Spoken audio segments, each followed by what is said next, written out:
Bro hi sister praise lot never give அப் அப்படின்னு சொல்லி மனுஷனாகிய நான் சொல்கிறதுக்கும் ஆண்டவர் சொல்கிறதுக்கும் நிறைய வித்தியாசம் இருக்குது இல்லை லைக் இன்றைக்கி ஆண்டவர் உங்களை பார்த்து நெவர் கிவ் அப் என் அன்பு மகனே மகளை இந்த வீடியோ பார்க்குற நீ please don't give up I am with you all the way I will take care நான் பார்த்துக்கிறேன் கவலைப்படாது எனக்கு தெரிஞ்சு தான் எல்லாமே நடக்குது என்னை மிஞ்சி உன்னை எதுவுமே பண்ண முடியாது அப்படின்னு சொல்லி என்னை மறைச்ச ஆண்டவர் வார்த்தையை வெளிப்பட போகிறார் மதிக்கோ ஒரு ஆண்டவர் பேசணும் கம்மன் கொருந்து பட்டினத்திற்கு பவுல் எழுதின 1 நிருபம் 10ஆம் அதிகாரம் 13ஆம் வசனத்தில் மிட்லேருந்து படிக்கிற பாருங்களேன் உங்கள் திராணிக்கு மேலாக நீங்கள் சோதிக்கப்படுகிறதற்கு அவர் இடம் கொடாமல் சோதனையை தாங்கத்தக்கதாக சோதனையோடும் கூட அதற்கு தப்பிக்கொள்ளும்படியான போக்கியம் உண்டாக்குவார். இந்த பிசாசு இருக்கான் தெரியுமா, உன்னாலலாம் முடியாது வேஸ்ட்டு மொக்க அப்படின்னு சொல்லி நம்மளை ஜோக் பண்ணி அனுப்பிடுவான்.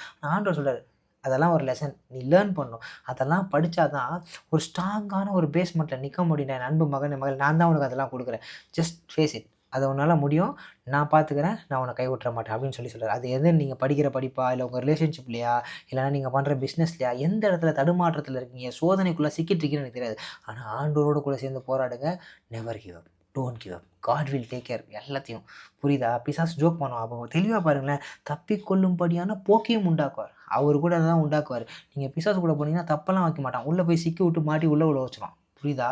அந்த மாதிரி எதனா சிக்கி இருந்தீங்கன்னா ஆண்டவரே நான் உங்க கூட வரேன், நீங்கள் எனக்கு தப்பிக்கொள்ள வழி செய்யுங்கன்னு கேளுங்க, அவர் தப்பிக்க வழி செய்வார். புரியுதா? புரியலாம் தெரியுங்க, தெளிவாக புரியும். இதனால் இல்லாமல் கத்திரிக்கு சோதரம். ஆமென் அல்லேலூயா. Love you.